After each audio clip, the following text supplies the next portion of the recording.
Para mim o que importa é a meritocracia, se a pessoa é boa, se não é boa, se é homem, se é mulher.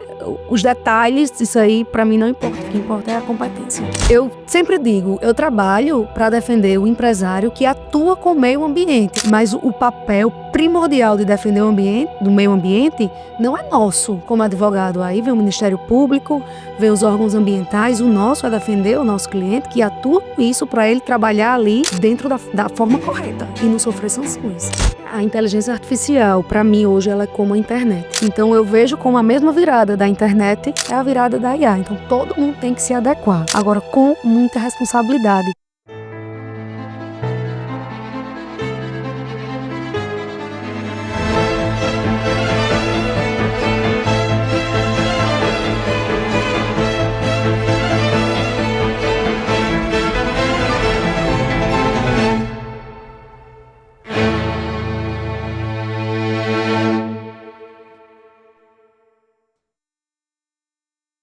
Saudações cordiais, sejam muito bem-vindos a mais um episódio do EJUPcast.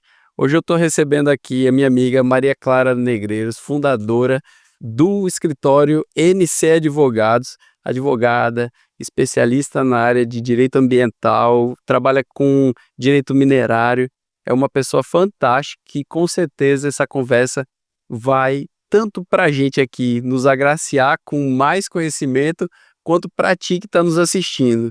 Então, eu vou abrir aqui, né, agradecendo a tua presença aqui no EJUPcast, o podcast da EJUP, Educação Jurídica. É uma escola jurídica que eu tenho dito que é a escola jurídica mais sofisticada do país por conta das construções que nós temos feito aqui e principalmente, né, agradecer a tua disponibilidade de vir aqui nos visitar. E agora eu vou deixar também a palavra contigo para te apresentar e conversar com o nosso telespectador um pouquinho. Eu que agradeço o convite.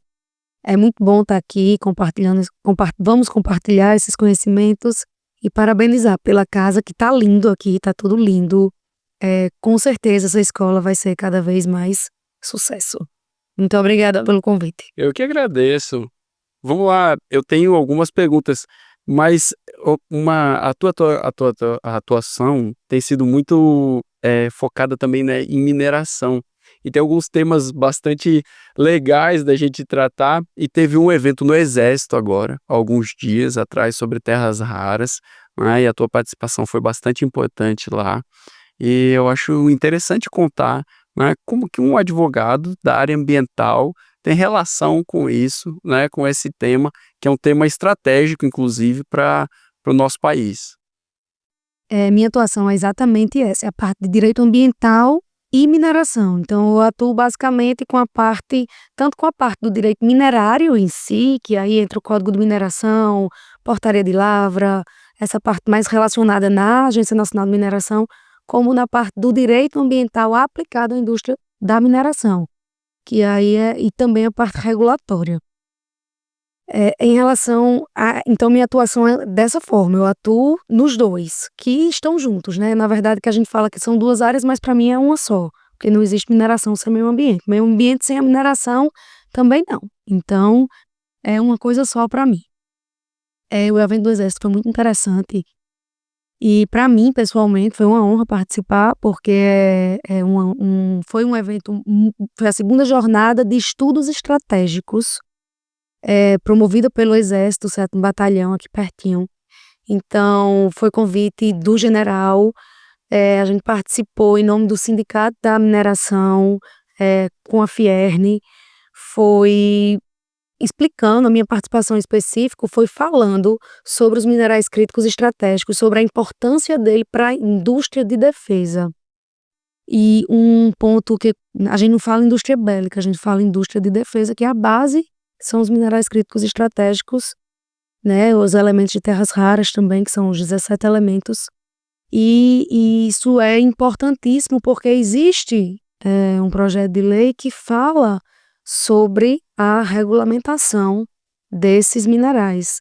Então, será, né, um marco grande para o Brasil, mas foi muito bacana e muito esclarecedor para muita gente. Era um público extremamente qualificado, de militares e civis, mas a maioria de fato militares.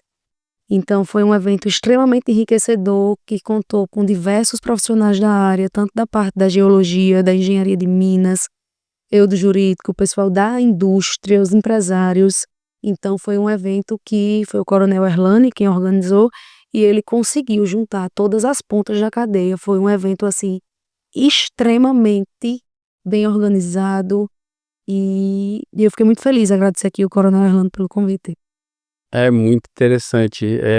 O Exército, eu tenho um carinho especial porque eu fui aluno do Colégio Militar, estudei no Colégio Militar de Campo Grande, no Mato Grosso do Sul. Então eu sei bem como que é a atuação do Exército e o primor com que eles tratam essas questões, né, de proteção, né, nacional, de fauna e flora, a lógica realmente, né, do próprio Exército mesmo, enquanto cuidador da sociedade, eu diria assim. E é fantástico o primor com que as coisas são feitas, né. Eu vi que eles entregaram um documento no final, né, uma placa. Quer dizer, aquilo dali é o reflexo do Exército Brasileiro. Aí a gente precisa efetivamente valorizar as nossas forças armadas. Meu pai também foi militar durante a vida dele profissional, não é, ele foi suboficial da aeronáutica. Então, quer dizer, eu nasci nesse berço aí, me criei, então também eu admiro muito. E eu acho extremamente inteligente o Exército trazer um tema desse. Exatamente, é Por importantíssimo para o próprio Exército, ele necessita desses minerais. Isso, e envolver a sociedade civil na discussão, né, capitaneada pelo Exército, mostrando que, olha, pessoal, aqui é um ponto-chave de soberania nacional. Se é soberania nacional, o Exército está envolvido e nós estamos cuidando do nosso patrimônio ambiental. Isso me remete à Política Nacional de Meio Ambiente. Compreender que o patrimônio ambiental, ele está envolvido com vários elementos naturais, né? Fauna, flora, minerais estratégicos. Então, a gente compreender que tudo isso, o patrimônio artístico, histórico, cultural, então tudo isso tem uma lógica, né? Que inclusive cabe ressaltar que a Política Nacional de Meio Ambiente, e aqui é importante falar, ela é de 1981, tá? Então ela foi escrita por militares, teve o suporte, né, da escrita no período ali em que os militares estavam gerenciando o país. Então é muito interessante enxergar isso e entender que como o meio ambiente ele é entendido e protegido, né, pelas nossas instituições. E é muito legal saber e ver que era um ponto que nós estávamos discutindo, uma presença feminina nesses espaços, né. Eu acho importante também ressaltar isso, né, e como é que é para ti fazer parte desses momentos, assim, que são, espaços onde a mulher ainda não frequenta tanto, que era para frequentar, né. Hoje, essa questão da mulher nesses espaços eu já estou acostumada, porque isso é uma regra na minha vida. Então eu comecei a trabalhar na parte de meio ambiente, na parte de petróleo e gás. Eu entrei pelo programa do PRH 36 da UFRN, foi quando eu comecei de fato a trabalhar com a parte do meio ambiente lá em 2013. Então, sempre eu estive em locais extremamente masculinos. E no começo era estranho, mas hoje eu sempre olho para as pessoas, geralmente olho para o público masculino, mas eu sempre olho para isso e olho para mim mesma com orgulho. Então não é um fato que me intimide. Você estava até numa reunião um dia que meu filho de 5 anos chegou na reunião É online verdade. e olhou e fez: "Mamãe, por que só tem homem?" Eu queria que ele tivesse no almoço depois no exército, eu já 40 homens e eu, então assim, eu não tenho nenhum problema com isso, nunca, e assim, eu não sei se eu sou exceção, espero que eu seja a regra, mas nunca tive nenhum problema nesses ambientes, pelo contrário, eu sempre fui extremamente respeitada. E é interessante que no próprio espaço da mineração, né, isso também acontece. Então, eu digo isso porque eu atuei também como analista ambiental do órgão ambiental, né, do IDEMA, durante 2 anos no setor de mineração. E aí, para mim, era muito claro, assim, como que é um setor bastante ocupado, né, pela força de trabalho masculina, prioritariamente masculina, né? E me passa uma outra pergunta agora, que é sobre o S-Mine. Sim. Como que surge esse hub e justamente essa força feminina que traz isso enquanto potência, né, para dentro de uma lógica que visa congregar, né, o setor. Eh, falando da questão da só para finalizar a questão da parte da mulher, eu vim da energia, né, da parte do petróleo e gás, PRH 36, Agência Nacional do Petróleo, e daí para a mineração. Então, saiu de um local masculino para um extremamente masculino. Mas hoje a gente tem, no IDEMA, aqui no Rio Grande do Norte, a diretora de mineração do IDEMA é uma mulher. Isso é uma vitória, né? Então, Legal. é uma mulher extremamente competente. Então, isso é um avanço pra gente, é uma coisa muito bacana, mas honestamente, eu quero saber se a pessoa é competente ou não. Pra mim é indiferente se é homem ou é Entrega, mulher. né? É, A entrega é que é o mais importante. exatamente. Pra mim o que importa é a meritocracia, se a pessoa é boa, se não é boa, se é homem, se é mulher. Os detalhes, isso aí pra mim não importa. O que importa é a competência. E como foi que surgiu o S-Mine Hub? Surgiu de uma demanda que a gente tinha de uma vivência prática e no dia a dia da mineração mesmo, e juntamos algumas cabeças, pessoas que trabalham diretamente com a mineração e que tinham, né, uma certa dificuldade. E a gente percebia, eu como advogada, eu percebia muita dificuldade das pessoas em ter acesso, entender como era o funcionamento da Agência Nacional de Mineração. Percebia, por exemplo, que muitos processos minerários eram tratados pelo de Processo Civil, que, né, tem um Código de Mineração. Então, muitas coisas que deveriam ser feitas de uma forma, através de especialistas, isso aqui falando da parte jurídica, né, do Hub, não estavam sendo feitas dessa forma. E o cliente terminava prejudicado, o minerador terminava prejudicado, inclusive com os direitos minerários deles. E a parte de meio ambiente também tem esse grande gargalo, a questão do licenciamento ambiental. E aí uma parte que você entende muito, que é a parte da inovação. E nessa parte a gente tem o vice-presidente do Hub, que é quem é responsável pela parte de inovação, dessa questão de editais, e de trazer, de fato, a inovação para a gente, eu sempre falo isso é uma coisa que eu acho muito importante, que é de não continuar sendo meros exportadores de matéria-prima, que não continuemos na era do café, né? Então, que esse mineral ele seja verticalizado para ser exportado, e isso é um ponto que pode vir a ser e virar, né, um divisor de águas dentro do nosso estado.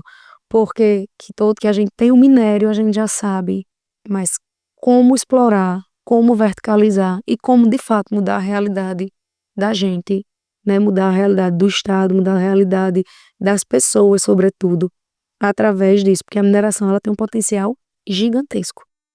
Então, surgiu através dessa necessidade de mercado. E aí quando a gente para analisar quando a gente para analisar que todo mundo fala hoje em transição energética e em transição de dados, e essas mesmas pessoas criminalizam a mineração, como é que pode? Como é que a gente vai ter transição energética, transição de dados, sem os minerais, sobretudo os críticos estratégicos, que são fundamentais para isso? Então, é uma questão muito antagônica. Você está defendendo uma coisa e você está, né, falando que a outra é nefasta, mas você, para ter o benefício, você vai precisar daquele outro. Tá dentro do mesmo contexto. Exatamente, e a base de tudo é a mineração. A base de tudo é mineração. Eu acho fantástica essa frase, A base de tudo é porque mineração. tem o professor Júlio Pontes, ele sempre fala isso, que a mineração é justamente o que proporciona à sociedade o desenvolvimento, Exatamente. né? É através da modificação dos minerais. E como eu sou professor da engenharia, eu converso com eles para que fique bem claro. Eu até faço sempre essa pergunta: o que é engenharia? Né? Qual é a lógica da engenharia? Então sempre vem aquela resposta técnica, né, é o estudo das questões relativas a projetos e tal, e eu trago uma outra visão, que o que é a engenharia? No âmago da engenharia, é a arte de modificar o meio. É uma arte de entender como eu aplico aquele recurso natural, como que eu retiro aquele recurso natural, né, do meio ambiente para o uso, como é que estrategicamente eu calculo a aplicação desse recurso natural. Então, a engenharia é a arte da modificação do meio ambiente. E aí ela casa com a área ambiental, porque se a gente pegar na essência do conceito de impacto ambiental, o que é o impacto ambiental? Não é a alteração das características físicas, químicas, biológicas, antrópicas do meio? Então, a engenharia, ela é a arte de estudar como se modifica esse ambiente para provocar menos impacto e gerar mais eficiência. Impacto negativo. Negativo, isso, perfeito, As perfeito. pessoas falam, não pode gerar impacto ambiental. Perfeito. Até morrer gera impacto ambiental. Exatamente. Né? Então, assim... O ser humano não existe sem gerar alterações no meio. Isso, Não é? então... Perfeito. Eu sou até... eu sempre digo, eu trabalho para defender o empresário que atua com o meio ambiente, aí seja na mineração, principalmente na mineração, e nas outras áreas. Mas o papel primordial de defender o ambiente, do meio ambiente, não é nosso como advogado. Aí vem o Ministério Público, vem os órgãos ambientais, o nosso é defender o nosso cliente que atua com isso para ele trabalhar ali dentro da forma correta e não sofrer sanções. Mas o impacto ele sempre vai existir. Então, tem muita gente que diz, não pode ter impactos ambientais. Quem diz isso não sabe o que é o impacto ambiental. Perfeito, perfeito. É por isso que existe o licenciamento ambiental. Exatamente. Não é? Que exatamente. Pronto, é um ponto-chave também da nossa conversa, mas para quem está nos ouvindo, né? O que é o licenciamento ambiental?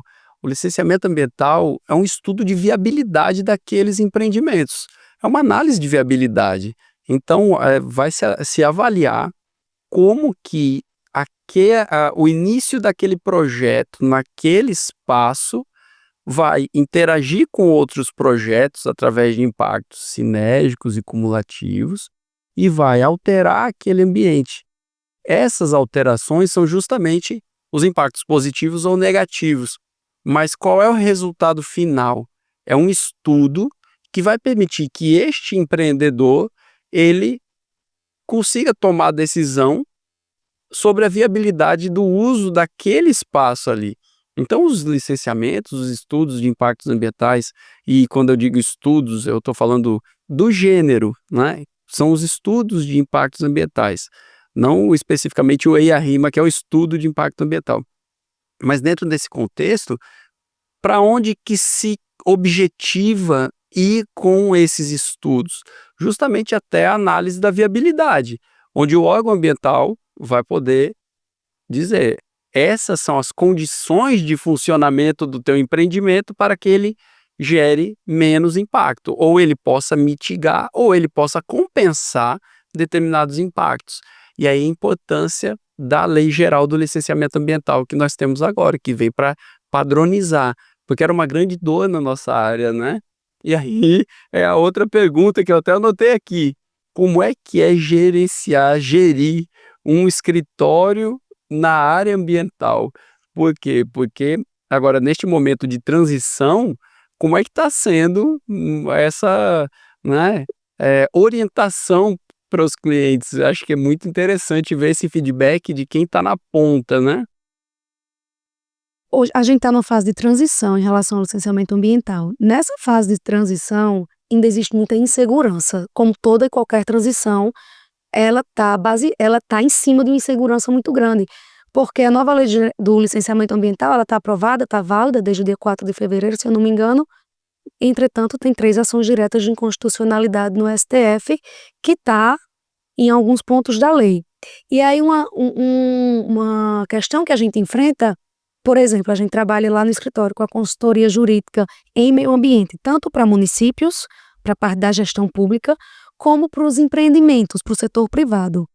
Então, a gente atua dos dois lados, Não nos mesmos municípios, claro, mas a gente atua dos dois lados. E aí o que é que acontece? Os municípios querem atualizar as leis, eles têm que atualizar as leis, sendo que a gente enfrenta esse problema das ações diretas de inconstitucionalidade, e aqui no estado a gente também tem a questão da atualização da lei estadual da 272, que está nos finalmente, mas ainda não temos uma lei nova. Então, essa questão de atualização legislativa, ela não é do dia para a noite, porque a gente tem que entender também como é que está o cenário estadual, o cenário nacional, para poder fazer as alterações pontuais. A lei nova, independente dela ser boa ou dela ser ruim, independente do texto dela, é um grande, independente em partes, né? Mas é um grande avanço pela questão da padronização. A gente não podia continuar um país de dimensão continental como o Brasil, cada canto tem sua norma. Tem que ter um mínimo de padronização que gera previsibilidade. E isso é bom tanto para o empresário como para o gestor que vai lá emitir uma licença com segurança jurídica. Eu acho que essa é a palavra-chave, sabia? Dentro desse contexto todo, a segurança jurídica para o empresário é o fundamental, é o pressuposto básico do investimento. É quanto menor o risco, maior o lucro. Então, se eu gero insegurança jurídica, né, se eu tenho insegurança sobre o uso daquele recurso natural, sobre o investimento que está sendo feito naquele espaço, isso gera o quê? Um aumento, né, no custo daquele empreendimento. E, obviamente, que dentro de uma lógica concorrencial, se eu tenho um custo elevado para um determinado empreendimento, ele vai buscar um lugar onde tem o menor custo de implantação. Então, a palavra-chave, na minha opinião, é segurança jurídica. Quando a gente aumenta, a partir da previsibilidade, a gente reduz risco. Isso. Né? E quando a gente fala em mineração, por exemplo, a gente já tem a imprevisibilidade geológica, que você pode fazer todo o estudo, gastar ali milhões e, no final, o estudo não ser bom, não ser viável, ou não ter água, ou não ter como fazer aquela exploração naquele local. Então, dentro da mineração, especificamente falando, a gente já tem tantas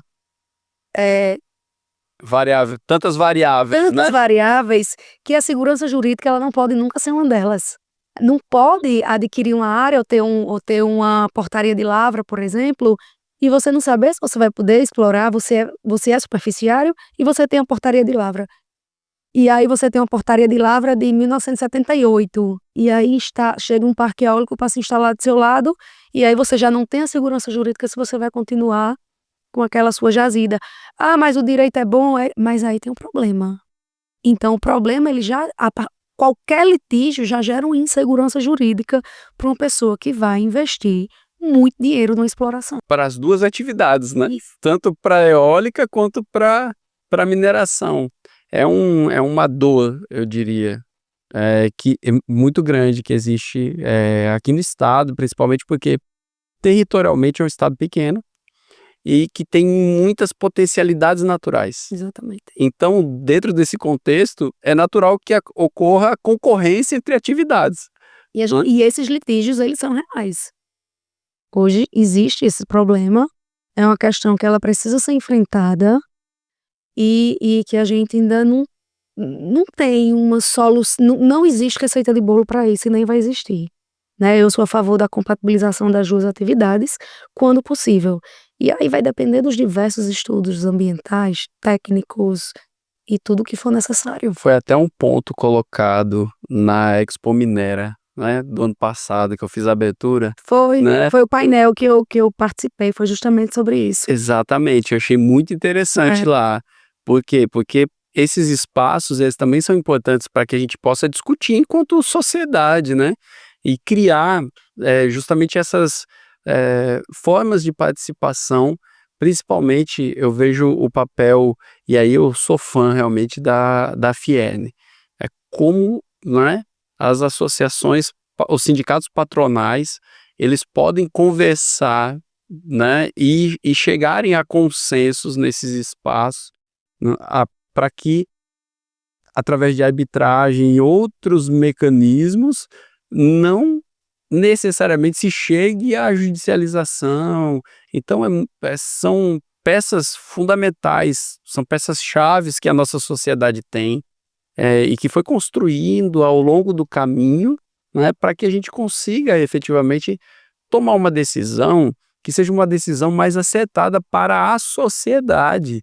Por quê? Porque são recursos escassos, né? E é bem de uso comum, né? Destinado à sadia qualidade de vida. Para as presentes e futuras gerações. Então, tem um princípio da responsabilidade intergeracional aí ainda. Então, imagina só como é importante essa percepção de atuação do advogado ambiental na orientação desse público, porque tendo uma pessoa com um know-how como o teu, com uma expertise que demora anos para ser construída, não existem muitas cadeiras específicas no curso de direito, muitas vezes nós precisamos procurar várias formações paralelas para que isso nos dê um suporte, né?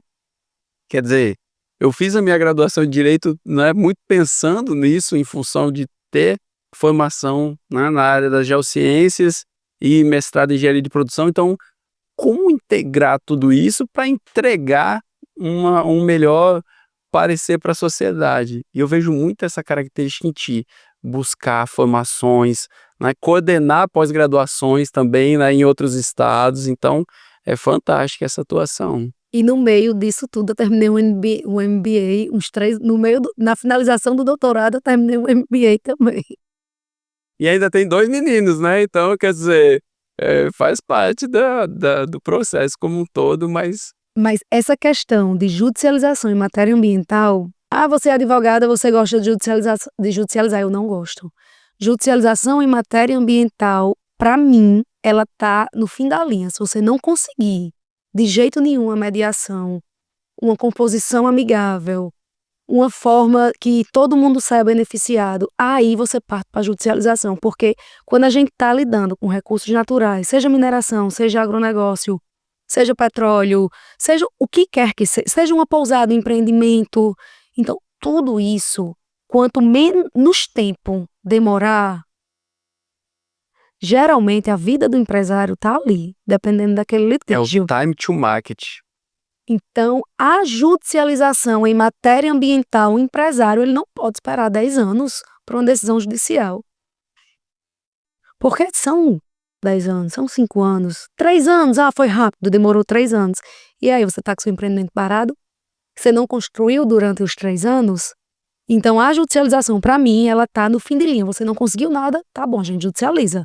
Mas antes, eu sempre digo para meus clientes, eu vou fazer de tudo aqui para a gente conseguir uma composição amigável. Seja através de um TAC, que eu também não gosto, mas é necessário muitas vezes, uma compensação, que a gente parte também do princípio de evitar, reduzir, compensar, né? Que isso é muito utilizado também. Então, a gente vai por esses pontos para, no final de tudo, caso nada dê certo, aí tem a judicialização. Ou então o cliente já chega com o processo para a gente fazer a defesa, aí é outra história. É porque acaba sendo um ônus para a própria sociedade, né? Esse fim de linha, digamos assim, acaba sendo um ônus para a própria sociedade. Porque a mim impacta, por exemplo, passar por determinados lugares, principalmente zona costeira, e ver aqueles empreendimentos ali parados e que talvez nunca mais embargados e que nunca mais serão retomados, sendo que o impacto foi gerado ali. Foi feita a supressão da cobertura vegetal, já foram realizadas as aberturas de acesso. Então, quer dizer, vários impactos ambientais foram gerados já naquele espaço e aquele empreendimento não chegou a gerar nada de emprego e renda, nada de recolhimento, só o impacto visual. Então, quer dizer, né, e processo judicial. Então, quer dizer, isso aí já traz uma percepção do ônus que e quão grave não buscar, talvez, todas as outras meios, né, de composição para viabilização. Às vezes não tem jeito. Às vezes não. Às vezes não. Mas sempre que tem, a gente vai atrás, porque é o melhor para todo mundo, para todo lado. Eu digo que o acordo é o ganha-ganha, todo mundo sai ganhando. Você vai perder um pouquinho, mas o benefício é muito maior do que esperar anos num processo judicial. Nós falamos muito dessa área privada, não é? Dessa área da mineração, focada muito nas empresas e na atuação dos mineradores. Mas os municípios, como é que é a atuação de um escritório de direito ambiental que orienta municípios? Como é que funciona? Eu estou perguntando porque tem várias pessoas que nos assistem que gostariam de atuar na área ou que gostariam de aprender contigo alguma coisa desse tipo. Então, assim, eh, como é que é essa atuação? Como é que funciona? Como é que se orienta um município com relação às leis ambientais? Nosso trabalho na parte pública, ele é basicamente direcionado para a Secretaria Municipal do Meio Ambiente. Existem 2 tipos de trabalho que a gente faz. A gente faz a consultoria e assessoria. Isso é uma consultoria e assessoria jurídica especializada em direito ambiental. Então, primeiro ponto, o procurador do município sempre está ok com a gente, porque a gente não está competindo com a procuradoria do município. Não é nossa função. É uma questão especializada na parte de direito ambiental, de atualização legislativa, de orientação para o município não ter problemas. Quando a gente fala em municípios costeiros, por exemplo, de quem é a orla da Superintendência do Patrimônio da União. Então, tudo dentro de um município, ele é mais complexo. Então, o escritório faz todo esse trabalho de orientação, assessoramento e consultoria junto ao município, incluindo respostas de Ministério Público, porque tem muita demanda do Ministério Público, muita requisição ministerial, audiência, ação civil pública, tudo isso em matéria ambiental em municípios, por exemplo, municípios costeiros, que a gente tem muita atuação. A gente tem atuação em municípios com problema relacionado a lixão, por exemplo. Então, um grande problema ambiental que os municípios aqui do estado ainda enfrentam são os lixões. Em relação à mineração, tem muito município que tem uma mineração muito forte e o repasse do CEFEM é baixíssimo. CEFEM é a compensação financeira pela exploração de recursos minerais, que a alíquota varia aí de 1,5% a 3.000%, se não me engano, e 60% desse valor deve voltar para o município explorador. Está voltando? Quanto volta? O município tem controle sobre isso? Então, isso é renda que pode deixar de ir para o município. Então, assim, tem várias frentes que aí vai depender do município. Mas o objetivo do escritório é fazer com que o município esteja em consonância com a legislação ambiental e que não tenham problemas dentro do município. E que, se tiver, a gente responda. Que tem que responder. Eu sempre digo que o Ministério Público, a gente não perde prazo, tem que responder. Perguntou, responde. Então, o Ministério Público, ele é o fiscal do meio ambiente, digamos assim, em outros termos, né? Mas, no fim das contas, é isso. Ele está ali cuidando do patrimônio, que é comum de todos. Então, ele vai fazer os questionamentos e ele vai ter os inquéritos civis, vai entrar com as ações civis públicas, e o município tem que estar preparado para responder isso e, para, se tiver errado, ajeitar. E é aí que a gente atua, adequando o município à legislação e adequando também a própria legislação municipal. É muito legal, né, ver a atuação prática, e transportar aqueles instrumentos jurídicos que foram pensados, né, para aquela finalidade: Política Nacional de Resíduos Sólidos, Política Nacional de Recursos Hídricos, aos comitês de bacia, como é que tudo isso se integra em um espaço e que nesse espaço, efetivamente, onde a vida acontece, é no município. Então é ali onde vai ter efetivamente a, a necessidade da regulação, né? E como é que a lei geral agora ela tem impactado nesses municípios? Essa é uma questão que, para mim, é uma das mais importantes. Com a lei geral, todo município quer licenciar. Porque a maior parte das licenças agora serão licença por adesão e compromisso, a LAC. Sendo que tem um ponto muito importante que a gente tem que falar no licenciamento ambiental. Quando a gente fala em licenciamento ambiental municipal, o primeiro ponto que a gente tem que pensar é impacto. O impacto, ele é local, ele é estadual. Qual é o impacto? Porque município só pode licenciar impacto local. E o que é impacto local? Então, a 272, ela está para ser atualizada agora, foi atualizada, na verdade, está para sair a nova lei, e a definição do impacto local vai ser a mesma, vai ficar onde? Então, o impacto local é o que vai dizer o que o município pode ou não pode fazer. Eu vejo duas coisas muito importantes: a definição do impacto e a definição do pode potencial poluidor. Isso aqui, esses dois itens, eles são estratégicos para justamente definição se pode ou não, né, uma licença ambiental por adesão e compromisso com relação àquela atividade. Até porque o nosso estado, as atividades que se enquadram como médio porte, se a gente for fazer um pente fino, 99% dessas atividades se enquadram até aí. Então, quer dizer, é muito interessante ver, a partir de agora, acompanharmos como se darão os desdobramentos, né, desse novo marco legal, efetivamente. Não adianta discutir só lei, se a gente não sabe quais são os critérios de impacto.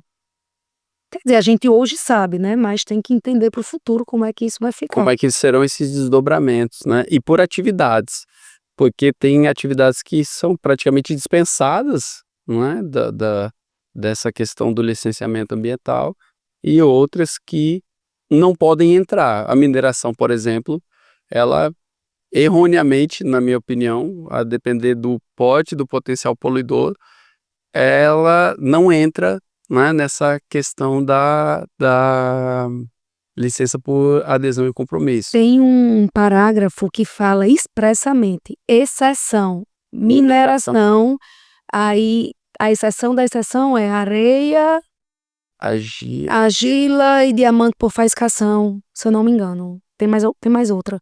Então, assim, os únicos que entrarão são esses. Mas e a pesquisa mineral? Exatamente. Eu acho que É licenciamento trifásico para pesquisa mineral? Eu acho que o principal gargalo está aí também, né? Essa questão da pesquisa, ela é o primeiro passo para viabilizar a mina.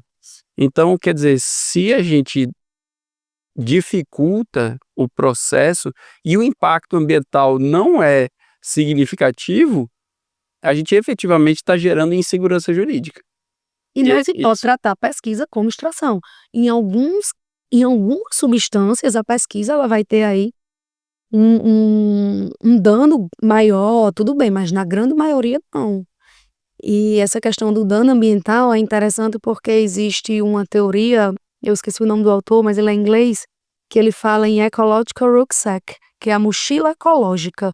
Então ele defende uma teoria que a extração mineral ela tem que ser o dano ambiental ele é de acordo com a mochila ecológica. E o que é a mochila ecológica? Por exemplo, o ouro. Para você extrair ouro, a mochila ecológica dele é muito grande, porque ele tem uma grande extração, ele tem uma grande quantidade de rejeito, um grande consumo, e você não pode tratar isso como uma água mineral, por exemplo, que não carrega uma mochila ecológica, que é muito menor a poluição dela, enfim, a degradação ambiental é muito menor. Então, você tem que estar lá e tem que ter os critérios. E ele usa esse critério de mochila ecológica. Eu acho bem interessante isso. Tá, e agora eu vou dar um salto aqui, né, de 360 quase, mas buscar um outro fator que tem impactado muito na vida dos advogados, que é o uso da IA. Como é que tem sido essa nova fronteira nesse momento da tua atuação enquanto advogada? Tem sido benéfico, tem sido maléfico? Quais são os entraves? Como é que tem sido encarar isso nesse momento? Enquanto gestora, fundadora de um escritório. A inteligência artificial, para mim, hoje, ela é como a internet. Quem não sabe usar a internet vai perder lá 3 dias procurando uma palavra numa enciclopédia, vai lá procurar não sei quantos volumes para achar uma informação. Então eu vejo como a mesma virada da internet é a virada da IA. Então todo mundo tem que se adequar. Agora, com muita responsabilidade. Lembra quando nós somos da geração que viu a internet nascer? E da geração que fez trabalho de escola imprimindo do Google. Vai lá no Google, procura um negócio, muda umas coisas, porque a gente não sabia usar a internet ali quando ela foi lançada. Mas hoje a gente não tem esse direito de não saber usar a inteligência artificial, ela sendo recém-lançada, né? Recém-lançada. Então a gente não pode se dar o direito, ao luxo, de não saber usar a inteligência artificial. A gente tem que usar, tem que saber usar com responsabilidade e ensinar todo mundo que trabalha com a gente a usar. E eu digo uma coisa bem clara lá no escritório. Eu quero todo mundo usando inteligência artificial, desde que eu não perceba. É verdade. É verdade. Desde que eu não perceba. Essa é a melhor dica, né? Se eu perceber, volta. Se for IA... Se eu olhei para aqui, tem cara de IA, volta.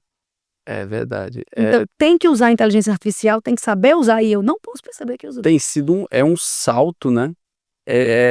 Uma virada de mundo. Pronto, é uma virada de mundo. Ninguém Exatamente. pode Eu tenho dito o seguinte, que é uma nova era. Não é só uma revolução. Me perguntaram, é uma revolução? Eu tenho dito que não é uma revolução, porque as coisas não vão mais continuar como elas eram. Não é uma mudança. É realmente uma nova era que se inicia. Como a internet foi uma nova era. Mudou tudo. Nós vamos nos relacionar de forma diferente com a máquina. Exatamente. Então, quer dizer, é uma mudança de paradigma. E se a gente não conseguir absorver isso, entender essas novas tecnologias como ferramentas, né, que vão nos proporcionar uma maior velocidade na entrega daquilo que é repetitivo e uma melhor abordagem humana dos processos, porque eu acredito muito nisso, na redução do tempo necessário para determinadas atividades, liberando o ser humano para ser mais humano no atendimento, numa perspectiva mais de acesso mesmo, né, ao que é humano, assim, a conversa. Qualidade também no trabalho, porque a gente tem a obrigação hoje, com o uso da IA, de aumentar a qualidade do nosso trabalho. Sabe uma coisa que eu estou achando muito interessante, já que aqui estamos numa escola, é a percepção que as pessoas estão tendo de que não precisam mais estudar. E é justamente o contrário, que para usar melhor essa ferramenta, tu precisa saber mais. Essa é uma conclusão clara dessa tua fala. Eu não quero nem perceber que é IA.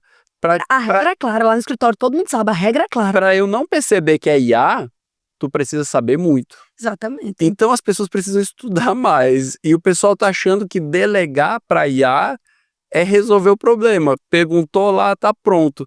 E não é assim. O trabalho da escola, lembra que eu falei em trabalho da escola? Não pode. É isso, perfeito. A IA só vai ser uma ferramenta. Não que eu tenha feito esse E aí, claro. É interessante a gente perceber também que nós, enquanto profissionais, nós estamos nos tornando auditores de IA. Por quê? Porque é justamente essa percepção. Opa, aqui foi escrito por IA. Cadê o humano aqui nesse processo? Né? Então, a geração desses documentos vai ser muito melhor. A fundamentação e a velocidade de compreensão, né, de jurisprudências, por exemplo, a busca desses materiais, ela é muito mais rápida. Então, enquanto ferramenta, isso é muito bom. Só que a entrega final, nós efetivamente continuamos tendo a responsabilidade pela entrega. E é justamente isso. A assinatura é sua. O nome é teu. Então... A Cláudia não vai botar lá, Dr. Claudinho. Não vai botar. Exatamente. Então vai estar lá. A importância das pessoas continuarem buscando o aprofundamento do ensino nas suas áreas. E se não fizer, é preguiça. E não merece credibilidade. Sabe por quê? Porque você demorava um dia procurando uma jurisprudência boa. Hoje você demora 10 minutos, você tem o resto do dia todo para estudar outra coisa. É verdade. E para aumentar a qualidade daquele seu trabalho. Então a inteligência artificial, ela vem para melhorar o advogado bom e qualquer profissional e aumentar o abismo entre o bom e o ruim. O ruim não ache qualquer profissional que por causa da IA ele vai se tornar bom. Pelo contrário, ele vai ser negligente e vai trazer muito Vai problema. ficar mais evidenciado ainda que ele não domina aquela área. Exatamente. E aí, olha só como é interessante o encadeamento, né, do pensamento.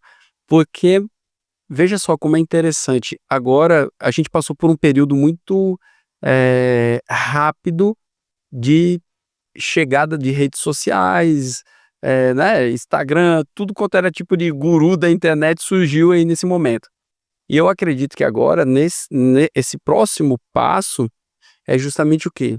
Um refinamento dos especialistas. Pessoas que efetivamente querem aprender com pessoas que fizeram nas suas áreas, como né, é o caso do direito ambiental, do direito minerário. Então eu enxergo muito isso. As pessoas, a partir de agora, não vão mais ficar buscando referência ali geral Teórica. no doidinho das tapioca, como se dizem, né? Vão buscar, peraí, quem é que realmente tem expertise nisso? Quem é o cara que trabalha? Quem é que está lá na FIENE, por exemplo, e faz isso aqui e orienta? Quem são essas pessoas? Porque eu acredito muito na educação, mas uma educação qualificada, e uma educação que vai gerar subprodutos. Como assim subprodutos? Novos negócios a partir daquilo que se ensina. Porque a partir do momento em que aquele aluno ele entende que esse conhecimento que ele obteve permite a ele gerar novos negócios, faz muito sentido ele buscar o aprofundamento de conhecimento naquela área. E justamente esses experts, eles vão se tornar cada vez mais tutores dessas pessoas. Por isso que eu acredito que a IA traz esse processo de humanização da educação, talvez até mais. Por quê? Porque o que pode ser pesquisado e compreendido de uma forma rápida, a IA resolve. Mas a orientação, a tutoria, né, a mentoria, o acompanhamento, né, pegar na mão das pessoas e levar de um ponto A para um ponto B, isso é o humano que faz. Como trazendo aqui para o direito especificamente. Hoje, o bom advogado com a IA não é o advogado que sabe achar uma jurisprudência. Não é o advogado que sabe montar o esqueleto de uma petição. O bom advogado é o advogado que sabe montar uma estratégia jurídica, que sabe criar uma tese, que sabe conversar e acalmar e tranquilizar um cliente dentro da realidade. Porque para as tarefas, digamos, braçais, né? Para as tarefas mecânicas, a inteligência artificial ela vai fazer, mas a emocional ela não faz. Então, por isso que eu digo que o abismo entre o bom e o ruim vai aumentar cada vez mais. E a inteligência artificial, para quem souber usar e para quem usar com muita inteligência emocional também, ela é o grande diferencial. É interessante, porque a gente vive um novo... Por isso que é uma nova era. É. É uma nova era, onde a gente vai poder atender melhor esse empresário que tem essa dor, para que ele compreenda efetivamente quais os principais caminhos que ele pode seguir. E a ferramenta, ela vai nos auxiliar a construir a estratégia, mas para entender a estratégia é necessário ter profundidade. É necessário entender de pessoas. Isso. E isso a inteligência artificial nunca vai entender. Não vai trazer, né? Não vai resolver. Ela pode até traçar perfil, fazer análise. A inteligência artificial disse que o Brasil tinha 58% de chance de ganhar o jogo do Brasil. Então, existe esse percentual. Tá lá, a galera tá lá jogando. Então, assim, tem coisas que eu sou fã da inteligência artificial, mas tem coisas que ela nunca vai fazer. Resolver. Ela nunca vai fazer. E para isso, a gente tem que saber fazer. Tem inteligência emocional. Eu acho fantástico, porque a gente... Bom, aqui nós estamos desenvolvendo uma IA especializada, né, na área de avaliação de impactos ambientais e estudos ambientais. Tem sido uma jornada muito legal, né? É uma empresa que vem sendo construída há anos e a gente conseguiu transportar para programação efetiva essas soluções, né, que integram esses mundos. Mas o que eu digo com toda certeza é que o campo bem feito, ele alimenta essas inteligências de forma que elas entregam muito resultado. Então, quem é que faz o campo bem feito? Quem faz o campo bem feito é o engenheiro ambiental, é o geólogo, é o engenheiro de minas, é o biólogo. E o ser humano, ele tem a capacidade de enxergar, não é, no local as alterações que vão acontecer, né? Então, eu tenho dito que essa IA, a EVA, né, Environmental Validation Algorithm, é a nossa interface interface conversacional é, da nossa IA. Ela faz a leitura do DNA do território, sendo que suportada por quem? Por esses profissionais, que vão validar isso. Eles vão ir a campo, vão verificar, vão trazer essas informações, vão fazer o cruzamento. Ela traz o cruzamento com a legislação, então eles vão fazer essa análise e vão validar isso. Sem o ser humano, nada disso faz sentido. Nada disso faz sentido. Nada disso faz. Nada disso faz. Então, entender essa mudança de era, né, e usar essas ferramentas como ferramentas, é a mesma. Eu fico me lembrando daquela época em que se fazia curso de datilografia, né? E aí quem simplesmente negligenciou a chegada dos computadores ficou fora. Eu vejo do mesmo jeito, só que com um impacto muito mais rápido e significativo. Por quê? Porque a gente vive efetivamente uma nova geração. E essas novas gerações, elas aprendem muito rápido, muito rápido. Então, E se a gente parar para pensar, nossa geração, a gente viveu a chegada da internet, a gente do celular, então a gente teve, foi a geração que teve todas as mudanças. Então talvez seja mais difícil para a gente se adaptar. se adaptar a isso. O meu filho nasceu, apesar de não ter muito acesso à televisão, mas ele nasceu na era da televisão. Ele fala com a Alexa. Ontem a gente tava mamãe, Alexa, toca Patati Patatá. Não, Alexa, essa música não. Então, assim, a tecnologia, ele sabe o que é. Eles são nativos digitais. Mamãe, por que você fez essa foto minha na IA? Então, assim, na época da gente, nem celular tinha. Percebe a mudança em pouco tempo. Que é pouco tempo. Era uma dificuldade de comunicação, né? E Orelhão. Eu cheguei na casa de praia, aí pra praça, pra saber minha nota do colégio por um orelhão. E a comunicação é a base da sociedade. Então, quando a gente modifica essas estruturas, e aí as pessoas vão dizer, mas isso tem o que a ver com o meio ambiente? Tem tudo a ver com o meio ambiente. Primeiro que uma IA dessas também consome muito recurso natural. A gente não imagina mais De dados, a base da transição de dados, mineração. mineração, não é? E também o consumo da energia.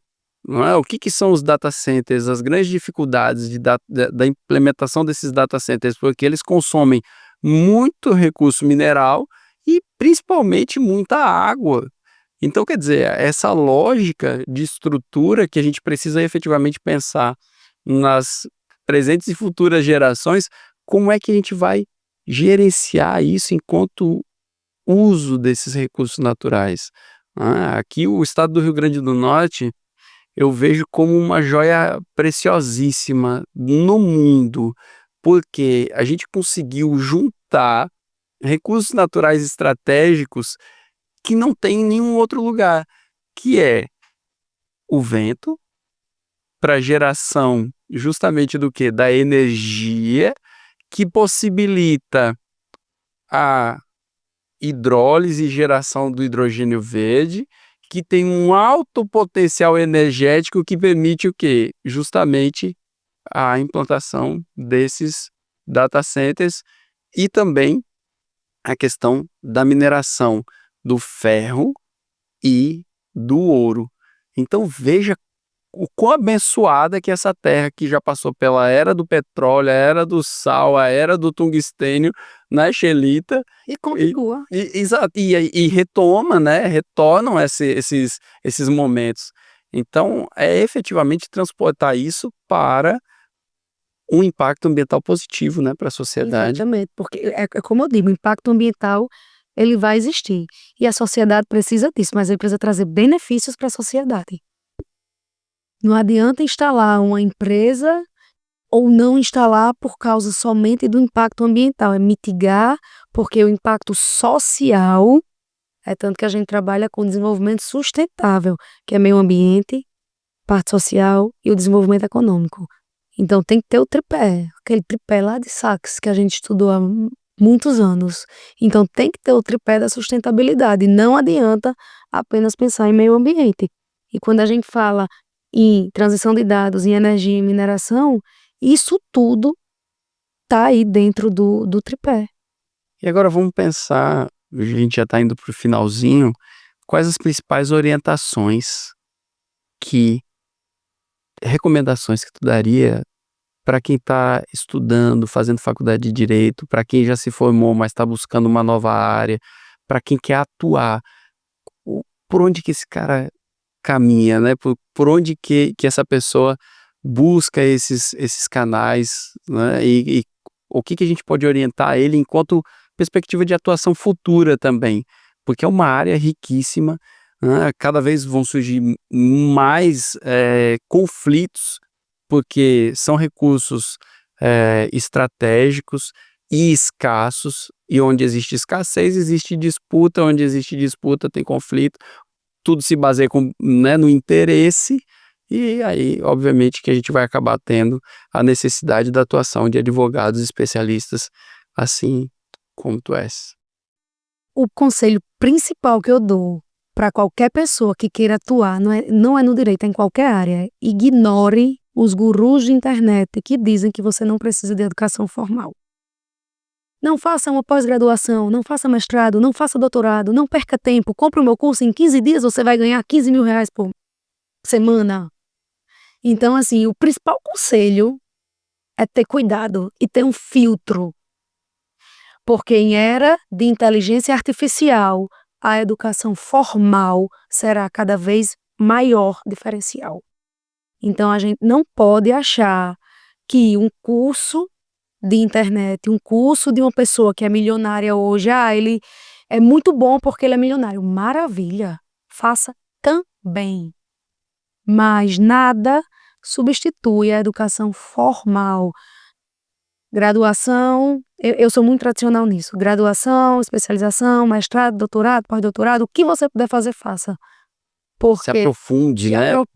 Busque sustentação, algo que... Base, você tem que ter um lastro. Isso, exato. E só o que dá lastro é a educação formal.